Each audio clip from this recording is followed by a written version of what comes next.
గురుబ్రహ్మ గురుర్విష్ణు గురుర్దేవో మహేశ్వర గురుస్సాక్షాత్ పరం బ్రహ్మ తస్మై శ్రీ గురవే నమః. విఘ్నధ్వాంత నివారణైకతరణి విఘ్నాటవీ హవ్యవాట్ విఘ్నవ్యాళకులస్య మత్త గరుడ విఘ్నేభ పంచానన విఘ్నోత్తుంగగిరిప్రభేదనపవి విఘ్నాబ్దికుంభోద్భవో విఘ్నాఘౌఘన ప్రచండ పవన విఘ్నేశ్వర పాతు మాం. క్రిందటిసారి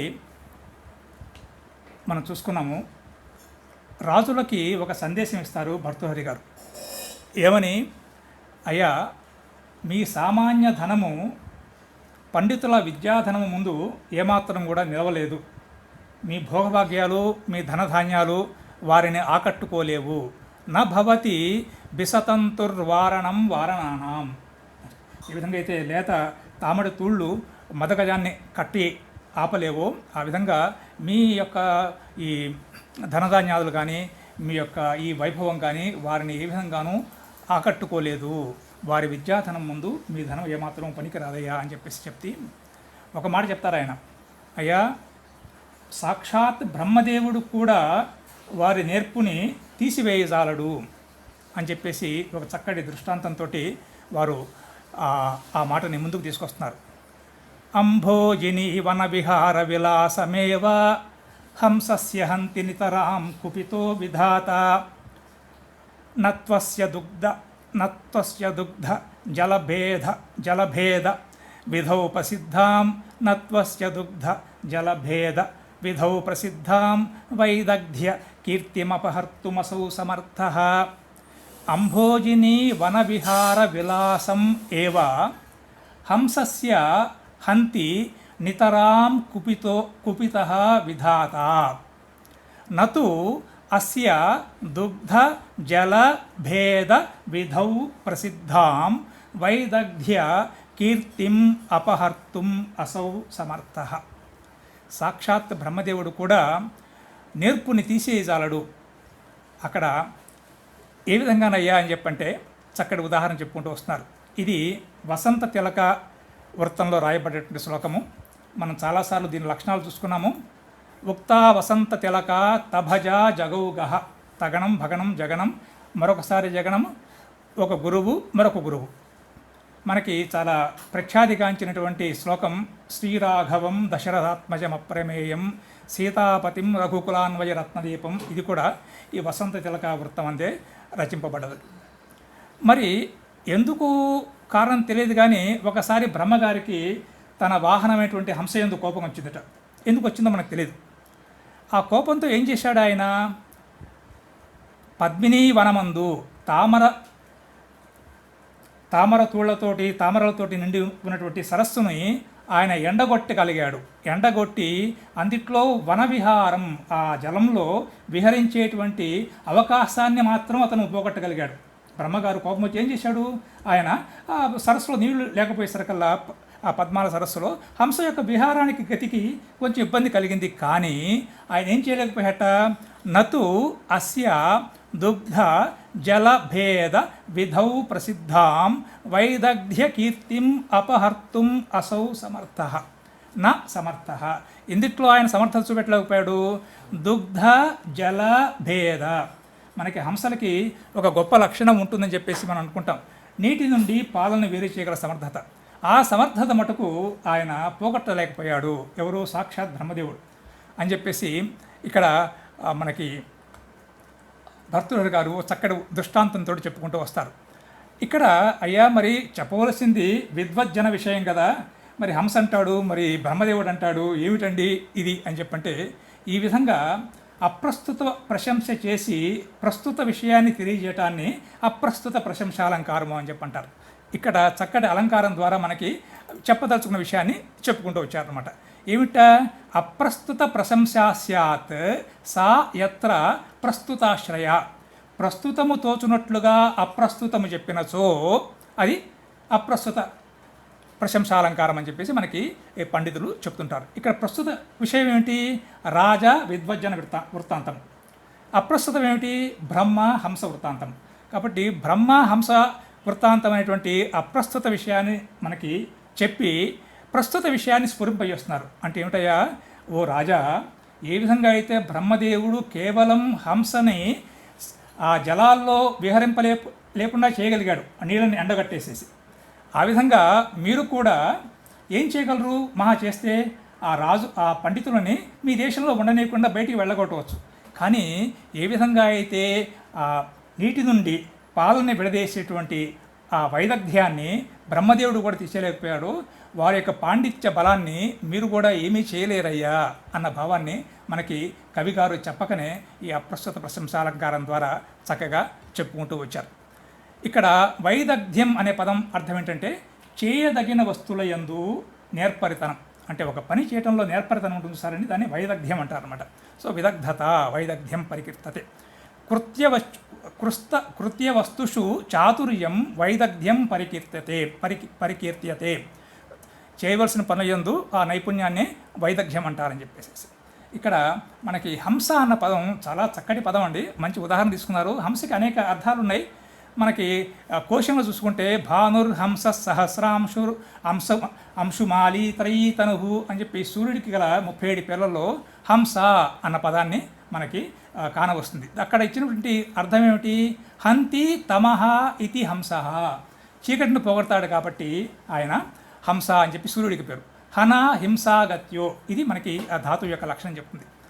తర్వాత హంతి గచ్చతి ఇది హంస అంటూ వేరే చోట చెప్తూ రాజుగారికి, అంతరాత్మకి, మత్సరం లేనివాడికి, ఉత్తమ సన్యాసికి కూడా హంసపదం వాడతారు. వారికే కాదు, విష్ణుదేవుడికి కూడా హంస అనేది పర్యాయపదంగా వాడుకోవచ్చు. మనం విష్ణు సహస్రనామాలు చూస్తాం కదండి. మరీ చిర్దమనోహంస సుపర్ణో భుజగోత్తమ.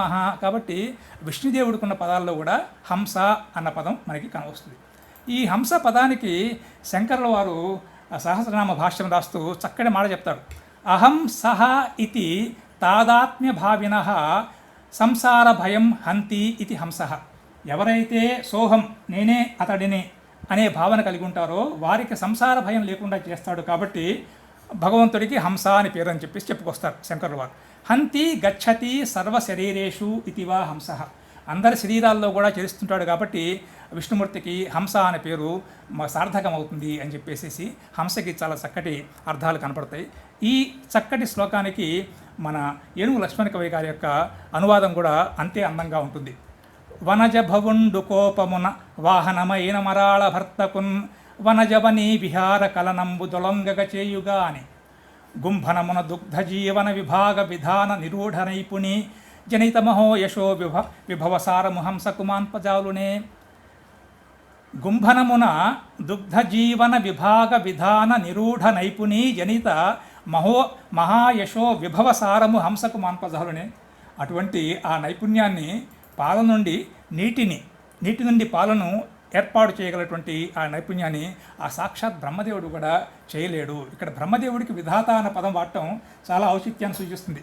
విధాత సర్వం అన్నీ చేస్తాడు ఆయన విధాతట. కాబట్టి అటువంటి సాక్షాత్ బ్రహ్మదేవుడు కూడా ఏమి చేయలేకపోతే అయ్యా మీరేమి చేస్తారు అనేటువంటి మాట. విదధాతి సర్వం విధాత ధాంజ్ ధారణ పోషణయో. సర్వము చేయువాడు అంత శక్తి గలటువంటి బ్రహ్మదేవుల వారే హంస విషయంలో ఏమి చేయలేకపోతే పండితులు వారు ఎంతో కాలంగా అశేష విద్యా పరిశీలన జనిత చాతుర్యం, అనేక విద్యలను పరిశీలించి పొందినటువంటి నైపుణ్యాన్ని మీరేం చేయగలరయ్యా అని చెప్పేసి చక్కగా ప్రశ్నిస్తాడు. అదే శ్లోకాన్ని అనువాదంలో వనజ భవుండు కోపమున వాహనమైన మరాళ భర్తకున్ వనజ వనీ విహార కలనంబు తొలంగక చేయుగాని. విహారాన్ని మాన్పించవచ్చు, కానీ గుంభనమున దుగ్ధ జీవన విభాగ విధాన నిరూఢ నైపుణీ జనిత మహాయశో విభవసారము హంసకు మాన్పజాలునే. ఇక్కడ మనకు లోగడ కూడా చాలాసార్లు అనుకున్నాము. ఇందాకటిది వసంత తిలక, అందుట్లో కేవలం ఎన్నుంటాయి 16 అక్షరాలే ఉంటాయి. వేరే ఇందుట్లో మనకు వనజ భవన్ దాంట్లో దాదాపు 21 అక్షరాలు ఉంటాయి ప్రతి పాదంలో. అంటే దాదాపు 20 అక్షరాల నిడివి మనకి ఎక్స్ట్రా వచ్చిందనమాట. కాబట్టి ఆ అధికంగా వచ్చిన వాటిని చక్కగా వాడుకుంటూ మన ఏనుగు లక్ష్మీకవి గారు చక్కటి సమాసం వేశారు. ఏమని? దుగ్ధ జీవన విభాగ విధాన నిరూఢ నైపుణి జనిత మహాయశో విభవసారం హంసకు మాన్పదాలని. ఎప్పుడైతే ఎక్కువ ఎఫ్ఎస్ఐ వస్తుందో ఆ ఎఫ్ఎస్ఐని చక్కగా వాడుకున్నారు ఎవరు, ఇక్కడ మన ఏనుగు లక్ష్మణ కవి గారు. ఇక్కడ ఒక చక్కటి మాట మనకి కనపడుతుంది, దుగ్ధ జీవనము. జీవనము అంటే జలము. మనకి సంస్కృతంలో ఉన్న పదం కంటే తెలుగులో ఉన్న పదం కొంచెం కష్టంగా అనిపిస్తుంది. దుగ్ధ జీవనము. మనకి ఈ జీవనం అన్న పదం ఎట్లా వస్తుందయ్యా అని చెప్పంటే మనకి మళ్ళీ మనకి ఆధారం ఏమిటయ్యా అని చెప్పంటే అమరకోశమే. పయఃకీలాలమృతం పయఃకీలాలమృతం జీవనం భువనం వనం. పయః కీలాలం అమృతం జీవనం భువనం వనం. ఇవి దాదాపు 27 పేర్లలో కొన్ని పేర్లలో జీవనం అని ఒకటి. ఎందుకటయ్యా దీనికి ఆ పదం వచ్చింది?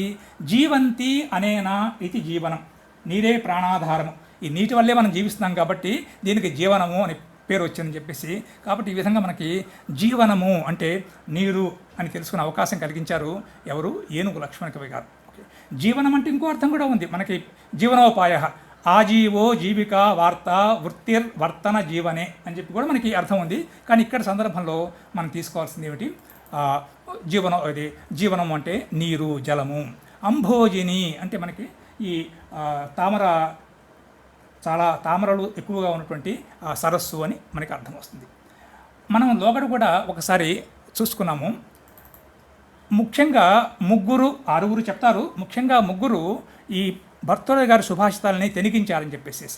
వారిలో మనకి ప్రథముడు ఎలకూచి బాలసరస్వతి, రెండవ వారు ఏనుగు లక్ష్మణ కవి, మూడవ వారు పుష్పగిరి తిమ్మన గారు. పుష్పగిరి తిమ్మన గారి గురించి మనం లోగడ అనుకున్నాము.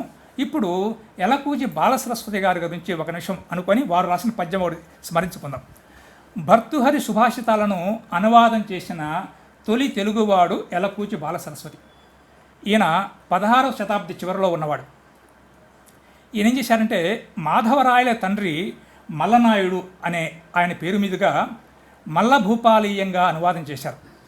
ఈయన 3 శతకాలను కూడా అనువాదం చేశారు. వాటికి చక్కటి మకుటాలు కూడా పెట్టారు. ఈయన నీతి శృంగార వైరాగ్య శతకాలకి మకుటాలతో చెప్పడం ఈయన విశేషం. ఎట్లా చెప్పాడు, సురభి మల్లా నీతి వాచస్పతి అని నీతి శతకాని కోసం, సురభి మల్లా మాణిని మన్మథ అని శృంగార శతకానికి, సురభి మల్లా వైదుషి భూషణ అని చెప్పి ఆ మకుటంతో వైరాగ్య శతకాన్ని రాశాడు అని చెప్పి అంటారు. వారి పద్యాలు మనకి ఇంటర్నెట్లో అక్కడక్కడ మనకి కనపడే అవకాశం ఉంటుంది. ఒక పద్యం నాకు దొరికింది, అది మీ ముందు ఉంచుతున్నాను. ఇదే శ్లోకానికి ఏనుగు లక్ష్మణ కవి గారి అనువాదం చూసాము. వీరు బాలసరస్వతి గారు ఏ విధంగా చెప్పారు, ఉల్లంబక్కల హంసపై కుపితమయ్యున్న విరోధింపగాన్ ఇల్లౌదాని సరోజని వనమెమాయింపన్ సమర్థుండుతాన్ ఇల్లున్ నీళ్లున్ బాలును నేర్పరింపగల పాండిత్యంబు మాంపంగలేడు ఏమయిన్ సురభిమల్ల నీతివాచస్పతి. ఉల్లంబు ఆ కలహంసపై కుపితమై ఉన్నన్ విరోధింపగాన్ ఇల్లౌ దాని సరోజని వనమే మాయింపన్ సమర్థుండు. అందుట్లో దాని ఇంటిని కొంచెం ఆయన నీరు లేకుండా చేయొచ్చు, ఆయన వనవిహారాన్ని ఆపేయచ్చు. కానీ ఆ బ్రహ్మగారు స్వయంగా నీళ్ళున్ బాలును ఏర్పాటు చేయడం అనేది చక్కటి మాట. ఈ మాటని తెలంగాణలో వాడుతుంటారు. ఏర్పాటు చేయడం అంటే సపరేట్ చేయటం. అయ్యా మిమ్మల్ని నేను ఏర్పాటు చేయలేకపోయానండి అంటారు, గుర్తించలేకపోయానండి అంటారు అనమాట. ఏర్పాటు చక్కటి పదం. నీళ్ళున్ బాలును ఏర్పరింపగల పాండిత్యంబు మాన్పంగలేడు. ఆ సాక్షాత్ బ్రహ్మ కూడా ఏం చేయలేడు. ఆ లోకేశ్వరుడు ఏమయ్యన్ ఎంత ప్రయత్నం చేసినా కూడా సురభి మల్లా నీతి వాచస్పతి అని చెప్పేసి ఆయన చక్కగా ఈ శ్లోకానికి చక్కటి అనువాదం చేసుకుంటూ వచ్చారు. ఇక్కడ మనం ఇంకొక విషయం కూడా చూసుకోవాలి. ఎప్పుడైతే మీరు ఒక మకుటం పెట్టుకున్నారో ఆ మకుటం పెట్టుకునే సరికల్లా నిడివి విషయంలో మనకి కొన్ని ఇబ్బందులు వస్తాయి. చిన్న శ్లోకమైనా పెద్ద శ్లోకమైనా పెద్ద వృత్తంలో రాయాల్సి వస్తుంది. అందువల్ల ఏమవుతుందంటే ఒక్కొక్కసారి క్లుప్తత ఏదైతే ఉన్నదో అది మనకి కొన్నిసార్లు తొలగిపోయే అవకాశం ఉంటుంది. కాబట్టి ఈ విధంగా వీరు రాసినటువంటి శృంగార శతకం, నీతి శతకం అంత పెద్దగా ప్రసిద్ధిలోకి కనపడదు మనకి. ఎందుకు చదువుకున్నవి చాలా మటుకు మనం ఏనుగు లక్ష్మణ కవి గారికి శతకాలే కానీ అప్పుడప్పుడు మనం మధ్య మధ్యలో అవసరాన్ని బట్టి వీరి పద్యాలు ఏమన్నా దొరికితే కనుక తప్పకుండా మనం వాటిని చూసుకుందాం. సో ఈ విధంగా సాక్షాత్ బ్రహ్మదేవుడు కూడా పండితుల నైపుణ్యాన్ని ఆపలేడు. ఆ విధంగా మీరు ఏ విధంగా వారిని ఆపగలరయ్యా? మహా అంటే వారిని దేశ బహిష్కారం చేయొచ్చు, కానీ వారి పాండిత్యాన్ని ఏ విధంగానూ ఆపలేరు అని చెప్పి వారు చక్కగా చెప్పుకొస్తారు. ఈ 2 అనువాద పద్యాలు కూడా మనం ఈరోజు చూసుకున్నాము.